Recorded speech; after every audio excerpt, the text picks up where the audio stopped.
So today I'm going to present some work which I did while I was in Oxford as a PhD student. So this is joint work with my PhD supervisor, who is Gareth, as you know, David Steinsaltz, who's in Oxford, and Murray, who of course is not in Warwick anymore, up in Newcastle. And yeah, this is some work we did during my last year of PhD. So the outline of my talk is as follows. I'm going to start by introducing the two key concepts which underpin the work, which is on the one hand regenerative methods, and secondly continuous time MCMC methods. So I'm going to introduce those two kind of concepts, and then I'll bring them together in the restore sampler, which really does combine those two things. And then there's a short conclusion at the end. Okay, so the context of this talk is Monte Carlo inference. So of course the motivation is kind of Bayesian inference more broadly, where we want to obtain draws from a posterior distribution pi. And of course the classical approach to do that is to use MCMC. You build a Markov chain whose invariant distribution coincides with your posterior distribution of interest. And then you use some kind of ergodic theorem to say that you can take the sample path as a proxy for your target distribution pi. And of course, our favorite MCMC algorithm is the Metropolis-Hastings algorithm. And let me just remind you what it looks like. So at each iteration, you simulate some yi from a kernel q depending on your current location xi minus 1. And then with a certain probability, which of course depends on pi, you either go there and you accept it, or you don't go there and you simply stay where you are. And you just iterate this for a large number n of iterations.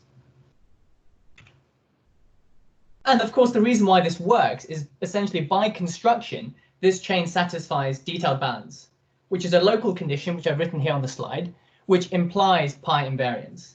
And this, of course, is really nice because it's a sufficient condition and it's very easy to check because it's local. It only depends on two states, and you can just check for any pair.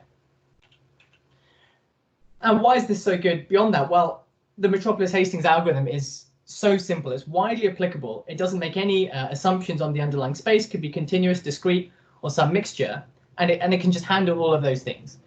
It's incredibly simple. Of course, we saw the pseudocode is kind of 10 lines. So, you know, our friends who are doing statistics but aren't statisticians or experts in Markov chains or MCMC, they can just code this thing up themselves and have it running. And then despite all of that, it's actually just surprisingly effective as well. You know, for something that's so simple, you think it wouldn't work well, but actually even on some hard problems, it can just work really well. But of course, when you look at this detailed balance condition, you realize that diffusive behavior is something that's unavoidable. So imagine you had two states, x and y, where pi of x and pi of y were quite similar. So, you know, they'd have roughly the same numerical value. Well, by definition, if pxy is positive, it has about the same numerical value as py of x. And so this kind of random walk style behavior, where if you have two states, you kind of, the flow between them, if their probabilities are similar, you're always going to have this flow between them, which in some sense is, you know, mitigating your exploration, right? It's always going to hold you back on some level. And this is something that's inherent to detail balance and reversibility. You know, you couldn't come up with a clever proposal to get around this because this just follows from detail balance itself. And also some kind of general issues which should kind of apply to MCMC more broadly, which we'd like to get around are, for example, the fact that by nature of the paradigm, it's inherently sequential, right? Because you need to know your current location and the next one in order to go forwards in time. And practically that means it's not easy to parallelize these things.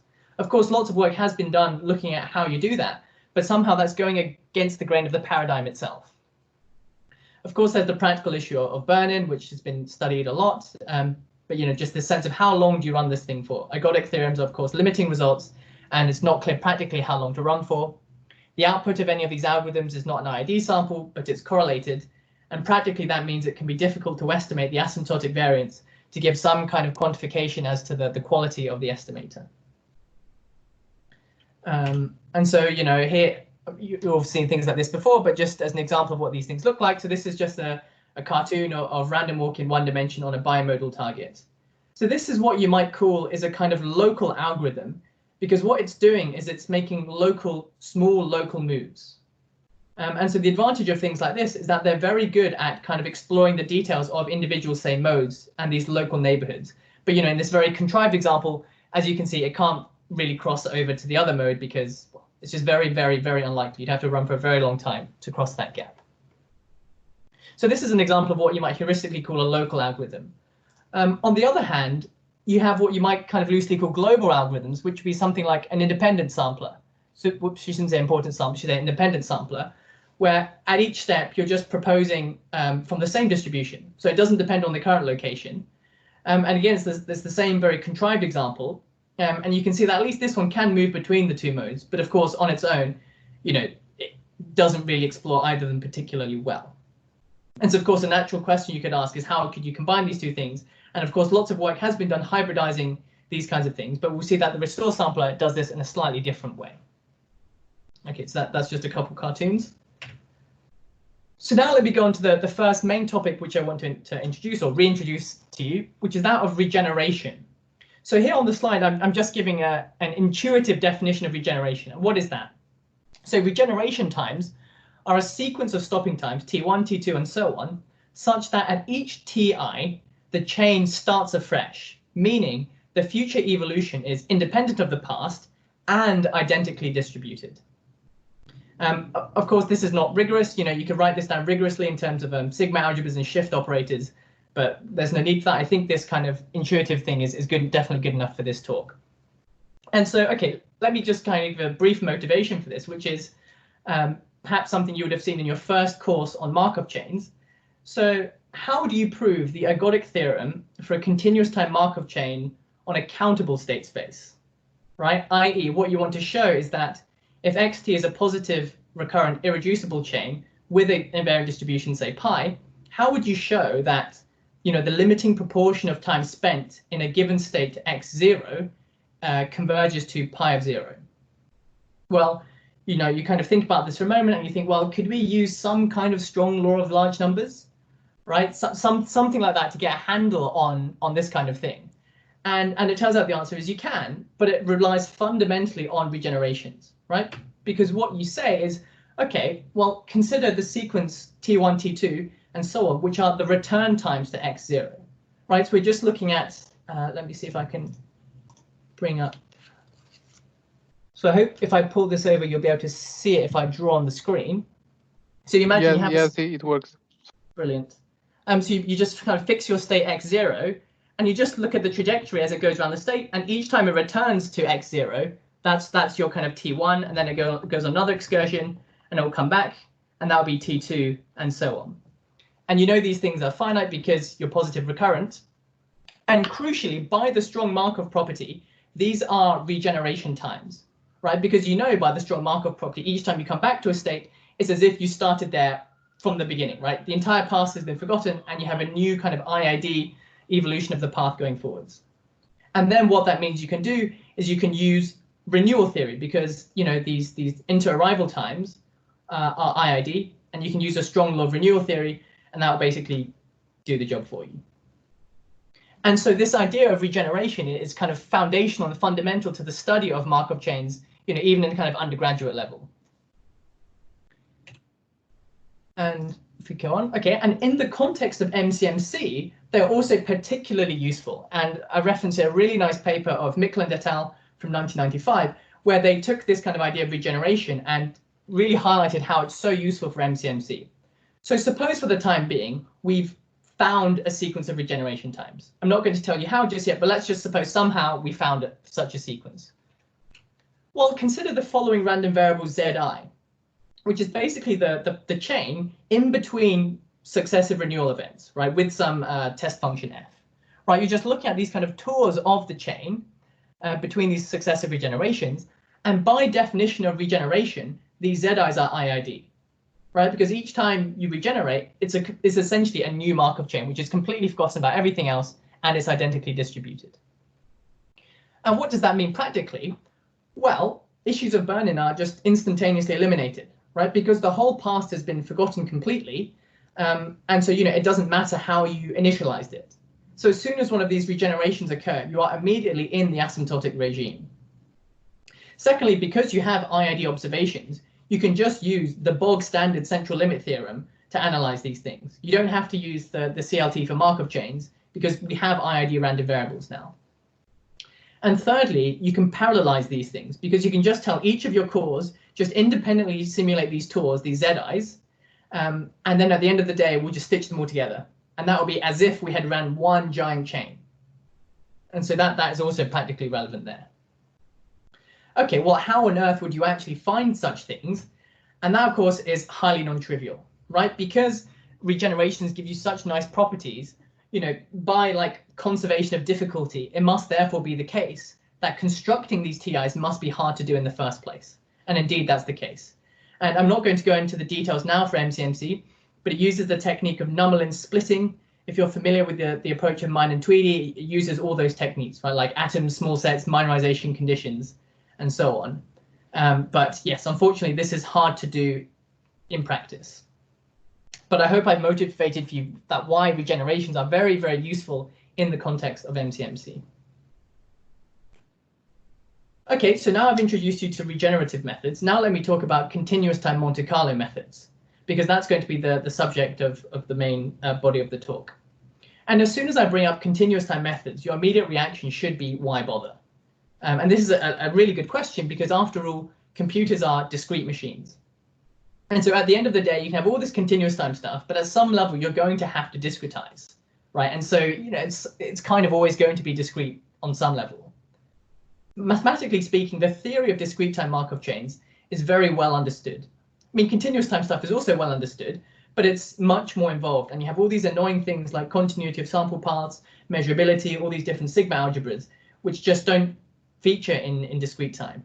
And so these are kind of obstacles you have to overcome. And on a practical level, it's not clear what constitutes a draw, right? Suppose we ran a continuous time method for, I don't know, 58.7 units of time. How many draws is that? Is it 58 draws? Is it 10 draws or 100 draws? It's not at all obvious. And presumably because you can't integrate the sample path exactly because it's continuous time, you know, that's a kind of practical thing you have to overcome. But on the other hand, there are good reasons to look at continuous time methods.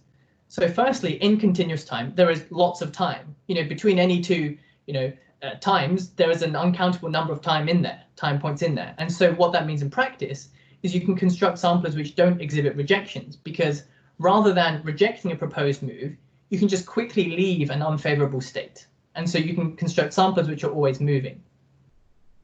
Secondly, you know, I said before that reversibility meant that diffusive behavior was simply unavoidable. It was inherent to detail balance.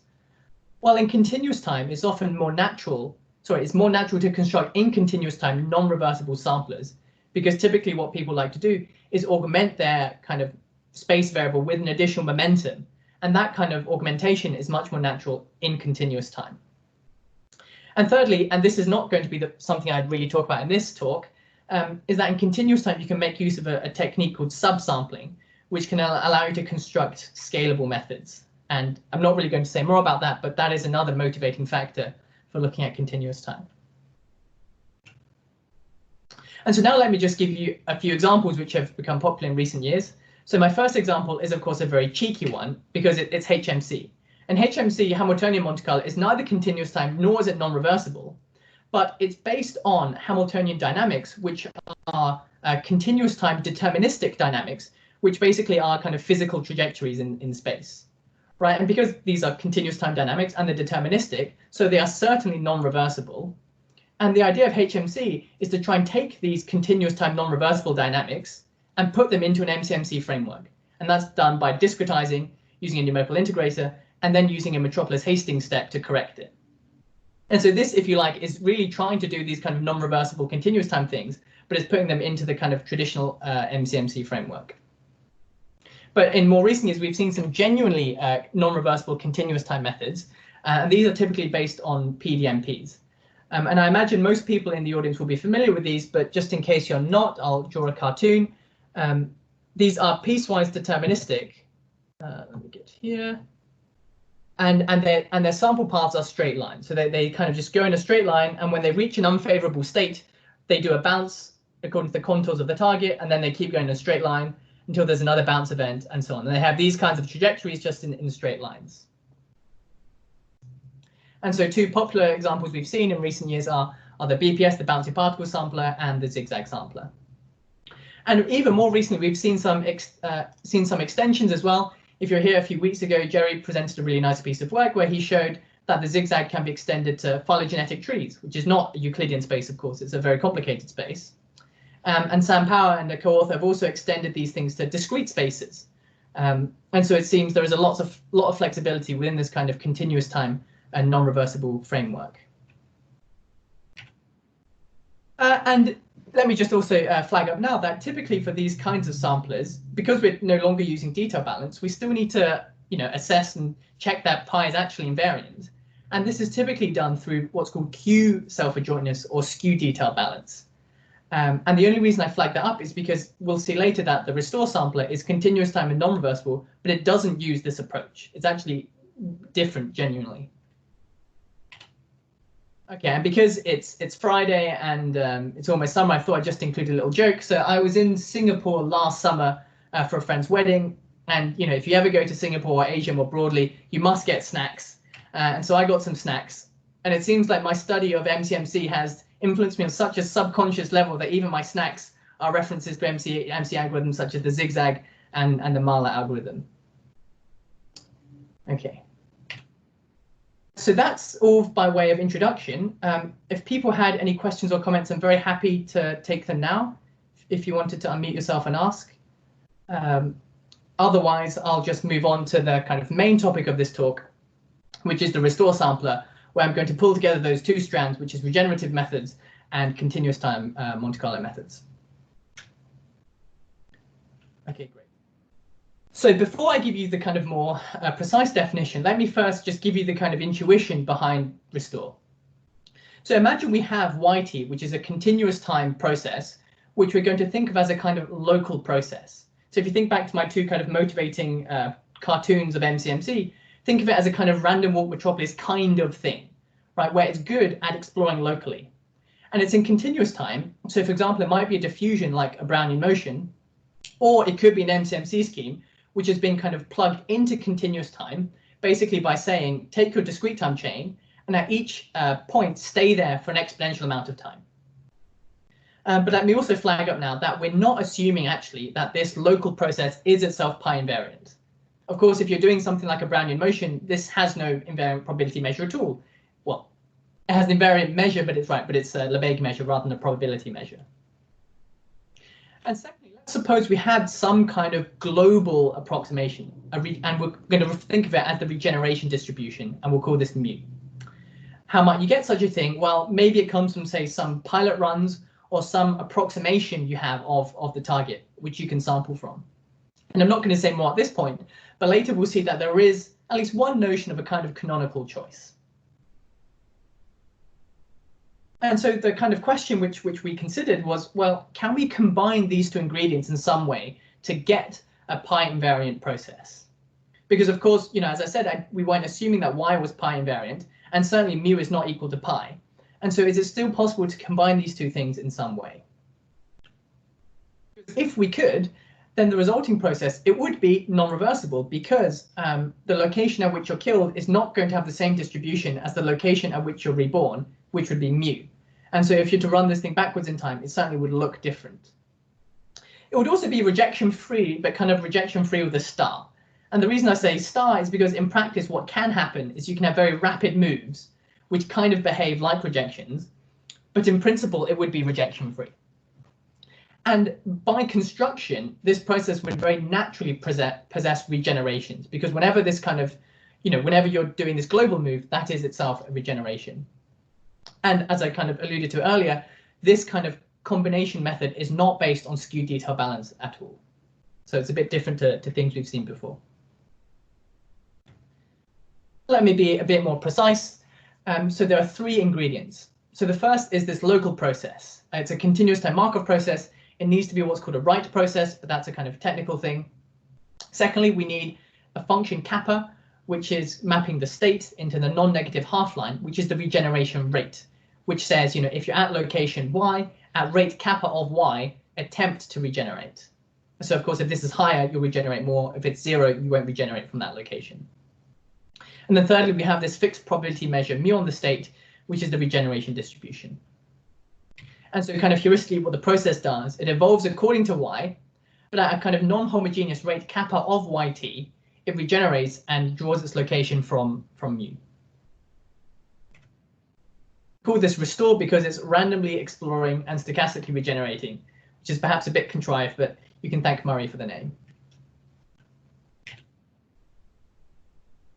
Okay, so one of our key contributions here is to establish that yes, it is possible to do what I just said in such a way that ensures pi is the stationary distribution. So let me say how you do that. And of course, if you're kind of inputting y and you're inputting mu, the only degree of freedom you have is this rate kappa.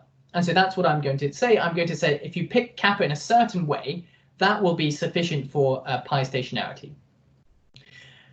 And so this local process y, we're going to assume it has a generator. Andy, can I ask you a question? Of course. Is this unique? Is what unique? This way, or is it just one way to do it? In the sense that, you know, could you give me, say, y and kappa, and then you kind of tune the mu?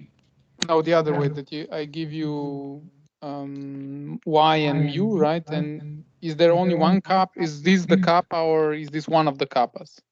That's a very good question. And actually, no, there are many kappas, and there's a tuning parameter c, which we'll see in a minute. It's a very good question. I think beyond tuning the parameter c, I think it is going to be unique. Yeah, all right. But that's a very good question. Right, so this kappa tilde, which is not quite the full regeneration rate, but it's an important part, kappa tilde, which is q star applied to pi. So q is the generator of the process y. If you're not familiar with infinitesimal generators, it's a very technical subject, think about q simply as the q matrix of a Markov chain on a finite state space, say. So if y is just a continuous time Markov chain on a finite state space, q is simply its q matrix. And q star is then basically just the transpose of the matrix applied to pi, which is just a vector, which is the invariant distribution. And so kappa tilde of x is q star of pi divided by pi of x. Unfortunately, though, this thing probably, well, it will go negative somewhere. And that's basically because of the local maximum property of generators. But this will go negative somewhere. And so it's not a regeneration rate. You can't have a negative rate of regeneration. And so actually, and this is this constant c, the true kappa is kappa tilde plus this constant c times the ratio of the densities mu over pi. And this c can be anything as long as the overall expression kappa of x is a non-negative function. And so if you found some c, any larger c will clearly also do the job. And so in that sense, it's not unique. And although we'll come back in a minute to the question of, well, what's the smallest possible c? And so this kappa of x is what you would choose to ensure that pi is invariant. And already at this point, this is actually putting serious constraints on the three things, because, you know, kappa tilde will go negative in some region. And so certainly mu must put mass on those regions. Otherwise, there's no way this expression kappa could ever be non-negative. And so this is already putting serious constraints on your possible ingredients here. So I'm going to briefly scare you with some formulae, but don't worry about it. It's just to show that in the diffusion case, you can write this thing down. And we're going to see an example of diffusions in a moment. So this has strong connections with the scale paper. If you're at the RSS discussion a few weeks ago, there's strong connections there.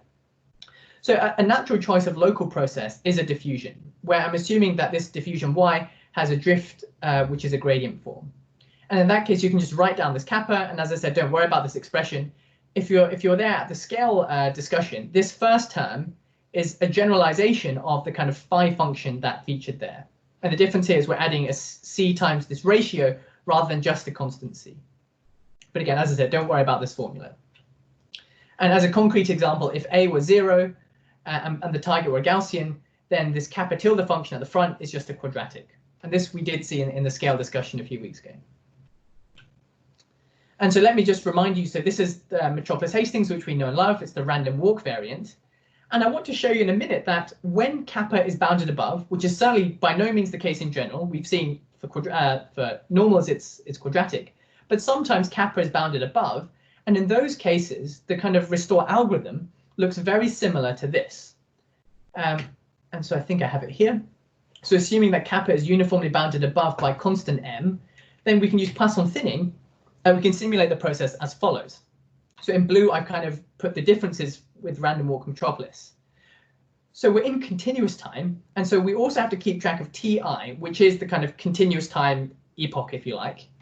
And what we're basically doing is we're going to use what's called Poisson thinning, where we kind of propose a regeneration time from a dominating Poisson process with rate m, which is the global upper bound on kappa. We still simulate some innovation noise yi, which comes from a normal distribution because we have a Brownian motion. And then with a certain probability, we either in some sense accept or reject it. Right, we either accept this proposed move y and we go there, or with a certain probability we reject it. But rather than staying put at xi minus 1, we're going to regenerate and draw from mu. And so in some sense, this looks a bit like random walk metropolis, but with random times. But this, of course, has the strong caveat that this rate kappa has to be bounded above, which is definitely not the case in general. Okay, so now let me briefly talk about coupling from the past, which is one of the kind of neat things that you can do in this kind of continuous time regenerative framework more naturally than you can generally in kind of discrete time. So I only have really one slide introducing coupling from the past, so I'm not going to go into the details, but it's a really elegant technique going back to a paper of Prop and Wilson from '96, which gives you a way to get an exact draw from the stationary distribution of a Markov chain. And let me pull out my thing again so I can doodle a little picture. Get this. So the idea is you imagine running a process from the very distant past. So imagine kind of time 0. Oops. So this is time 0, which is somehow the current time. And we started the process at t somehow equals minus infinity in the distant past. And we imagine if it were possible that we could identify a finite time minus s, such that regardless of the prior evolution of the process, it would have reached a certain state, x0. Suppose we could find such a time, maybe let's not use the letter x, let's use the letter y. If we could find this time minus s, at which all of these sample paths would have reached point y, then if we could just propagate forwards in time from there, and we get a random location x0, because this process was somehow initialized in the distant past, this x0 will be drawn exactly from pi, because we're assuming some kind of uniform ergodicity. And that is kind of the intuition behind coupling from the past. And we see that in the context of restore, it's relatively straightforward to identify when this is possible. And the condition is simply as follows. You need this kappa to be uniformly bounded from below by a positive constant. That's it. If you can find such an epsilon, you know that coupling from the past is possible.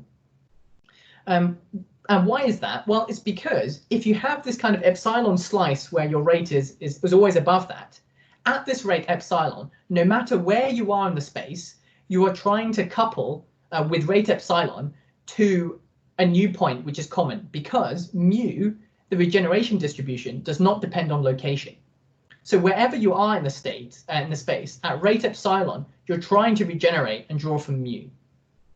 And so that means you can implement coupling from the past.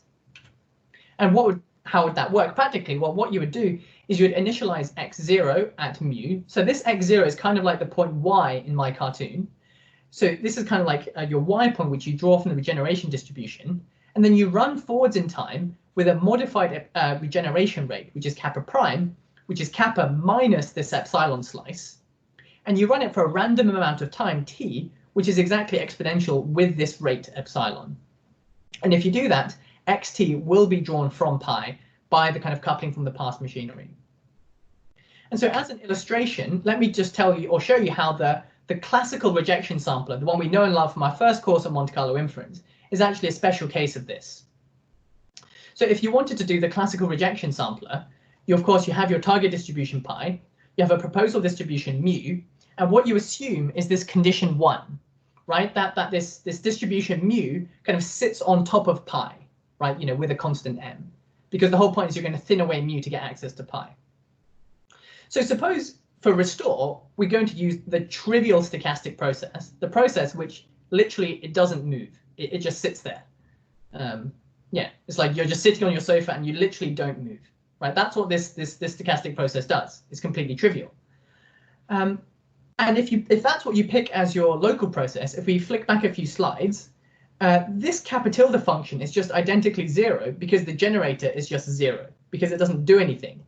And so you only have the second term, C mu over pi, as the regeneration rate kappa, right? And C is still a constant you can choose, and it's kind of arbitrary. Okay, so now if we think about what was the condition we needed for coupling from the past, well, it's that this rate is lower bounded by epsilon.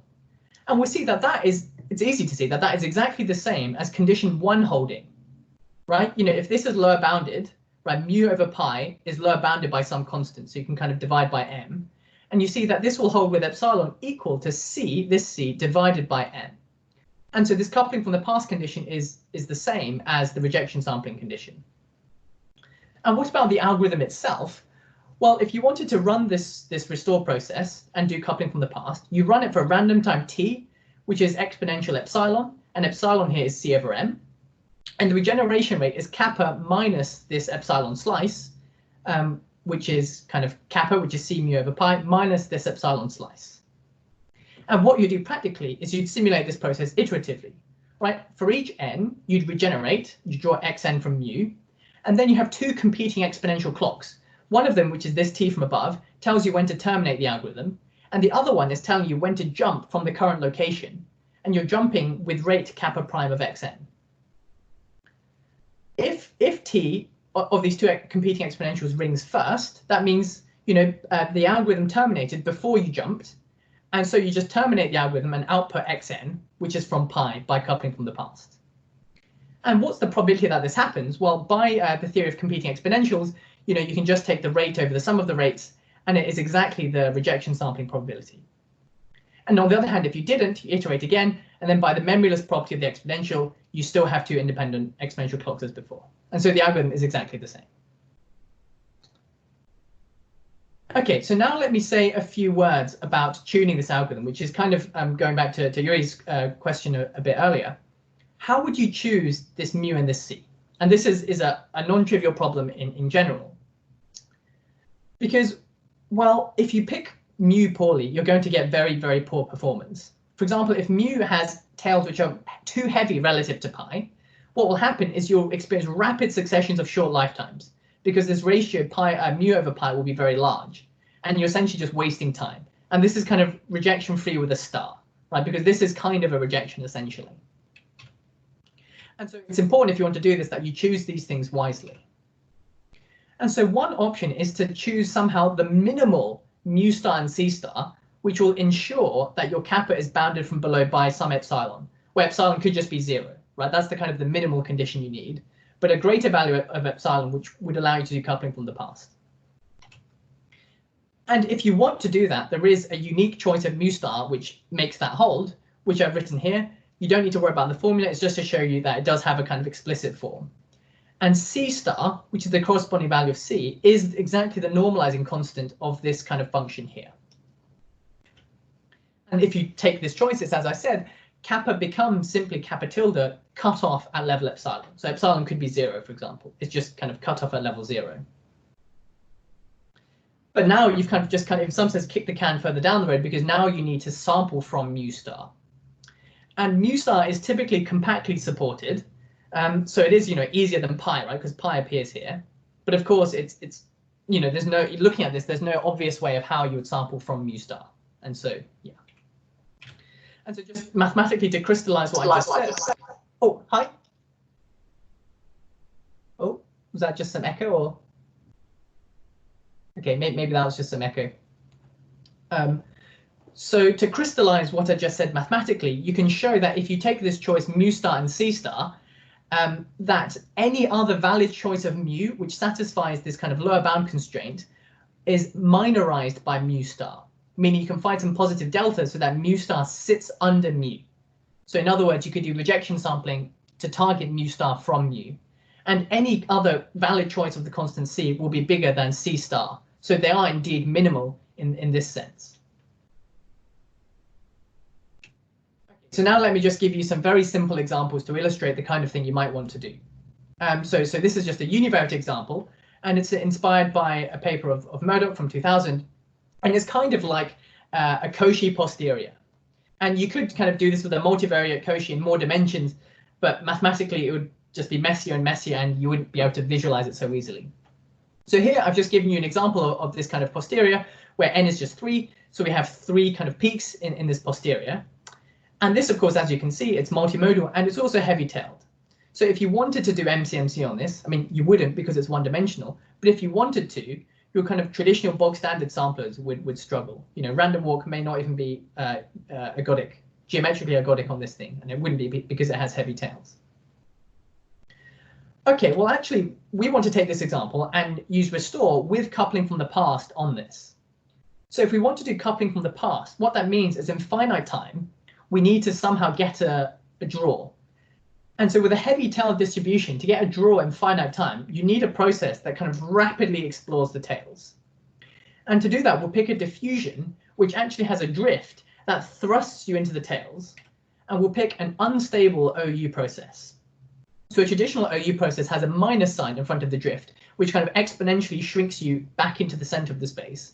This, on the other hand, is pushing you exponentially into the tails, which is what is going to allow us to get this exact draw in finite time. And this choice of this diffusion gives you a kappa tilde function, which is bounded above and below asymptotically. So I think I have a picture. It's bounded from above, which means you can do Poisson thinning to simulate this exactly. And it's bounded from below in the tails, which means we can find that epsilon slice we needed to do coupling from the past. And in that case, what we'll do is we'll simply draw from the minimal rebirth distribution mu star. And this thing is going to be compactly supported, and so you can literally just do standard rejection sampling to draw from that, and it's very straightforward. Yeah, it's compactly supported. So I think this is what the algorithm looks like. Yeah, maybe I'll just skip over this. But yeah, and then you can just do it. We have all the ingredients. Because kappa is bounded from above, you can just do Poisson thinning. Because you have this epsilon slice, you can use the minimal rebirth distribution coupled with the coupling from the past implementation. And it's, yeah, at that point, it's just relatively straightforward just to do it. And you can just quickly run it and get some exact samples. And this, of course, can also be done entirely in parallel because of these regenerations. OK, so I think this I may skip over relatively quickly in the interest of time. But if you think back to the expression we saw of kappa tilde, the kappa tilde thing was q star applied to pi. If the local process is already pi invariant, q star of pi is 0. And so this kappa tilde term just drops out, and you're just left with this c mu over pi term. And so, for example, that means you could use restore to introduce non-reversible rejection-free moves into an existing sampler. And that's kind of what we loosely call the jump example, the jump process example, because maybe your local process is just an MCMC algorithm, but in continuous time because you have exponential holding rates. And I think I'll maybe skip through some of these and just give you another cartoon. So this is kind of the 2 examples we saw at the start of the talk, but I've simply stitched them together using this kind of restore framework. And so this picture on the left-hand side is genuinely a bit different because it is in continuous time, right? So the fact that these horizontal lines are of varying lengths is precisely reflecting the different waiting times in these different states. And I think I literally ran this for like 100 steps or something, so it's very little, which is why, of course, on the right-hand side, it's still kind of bad. But it does give you a sense that, you know, it's kind of able to combine the local and the global aspects of the algorithm. Okay, so I think the last thing I'll present today, then before concluding, is to briefly discuss the cost of doing this in high dimensions. Because this constant c, you can kind of use it as a measure of the cost of introducing regenerations. Right, you know, a small c means there's no regenerations, there's no cost, and if c happen to be very large, it somehow means that introducing these regenerations is really costing you. And so we did some just kind of a purely theoretical analysis on some kind of toy examples in high dimensions. But if you take a standard d-dimensional Gaussian target and you took a Brownian motion to be the local process, you can write down this minimal rebirth distribution mu star. And remember, I said that c star, which is the minimal value of c, is the kind of integrating constant for the unnormalized mu star. And just by doing some calculations, if you rescale this thing at the right rate with a d to the minus a half, d is the number of dimensions, and you use another kind of translation function r of s, you can show that this has a limit as the number of dimensions goes to infinity, which is neither 0 nor itself infinite. And it looks like this. It's kind of fearsome, but here's a picture. the picture, it's not so nasty looking, but it has this explicit form, and that allows you to kind of get an estimate of C star when the dimensions d is approaching infinity. And you can just do the calculation, and you see it scales like d to the half. And so for kind of light-tailed Gaussian target, it seems the cost of introducing these regenerations is like d to the half. You could also consider a heavy-tailed target in high dimension. So this is kind of like the Cauchy example we saw a moment ago, but now it's the kind of multivariate Cauchy target. Once again, with an unstable OU process as the local process, you can play the same kind of game and look at this kind of mu star minimal distribution. And when you scale it in the right way, so here you have a square root d and a square root d, you once again get a limit which is neither 0 nor infinity, and it looks like this. And in this case, because there's square root d's both here and here, if you do the same calculation again, you'll see that the limit actually is kind of independent of d. And so that suggests actually for these heavy-tailed targets, if you have this kind of rapidly outward moving process, that introducing regenerations actually has a constant cost in the number of dimensions. And so yeah, it gives you this slightly puzzling thing where actually somehow heavy-tailed targets somehow are easier for this kind of restore framework. And so I think I'm just going to conclude now. Yeah, so in terms of future work, so of course, as I mentioned, while the restore process is rejection-free, it can exhibit this rapid succession of short lifetimes. Yeah, if you code this thing up for yourself and you just kind of naively pick mu and pi, this is exactly what you'll find. It just kind of rapidly does with these really short lifetimes, which are essentially rejections. And so, how can you pick the local process and the global dynamics to kind of get around that is kind of an open question because, well, for starters, there's so much flexibility in the local process that, it can essentially do whatever you want. And then there's the obvious question of, well, what are the optimal choices of mu and c? So I presented this kind of minimal choice, which is natural in one specific sense. But if mu star is kind of impossible to sample from, or very expensive to sample from, maybe there's something else. Maybe you could actually pick this mu to say be an approximation of pi, which you got from something else. I think that would be an interesting question. Or, I kind of said at the start of this talk when we looked at continuous time methods, computers are discrete. So could you just do a kind of pure discrete version of restore? And I've referenced a paper of Brockwell and Cadane, which is a very nice one where they do a kind of similar thing in discrete time, where they introduce an artificial atom into the state space. And so, yeah, it's kind of similar, but also different because they have this artificial atom. And of course, the kind of all the kind of experiments and examples I gave were very simple ones. It will be, of course, important and interesting to do these kinds of samplers on hard problems where mixing is known to be poor for MCMC. And in this talk, I've talked kind of exclusively about diffusions and jump processes, but this framework could incorporate essentially anything. And so, for example, you could apply this to PDMPs. And I think Hector McKim in Warwick has spent some time thinking about that. And I kind of mentioned already, or maybe you could use kind of this restore framework to correct an approximate method, because overall restore is still pi invariant, but your input mu is maybe some inexact approximation to pi. So my kind of last slide then. So I hope I've convinced you today that it is possible to build non-reversible regenerative samplers in continuous time, right? And I kind of motivated at the start of the talk why regenerations are so nice for MCMC algorithms. And I've shown today that you can do it in continuous time in a non-reversible framework. And so today I've kind of presented to you, if you like, this kind of proof of concept that you can do this combination of simultaneously non-pi invariant local processes with these kind of non-pi invariant global dynamics in continuous time to get this pi invariant process. And of course, in that context, you can think of restore as itself a non-reversible regenerative sampler.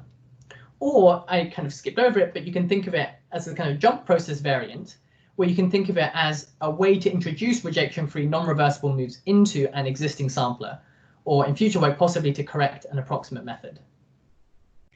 And so I think now I'll just give a few select references.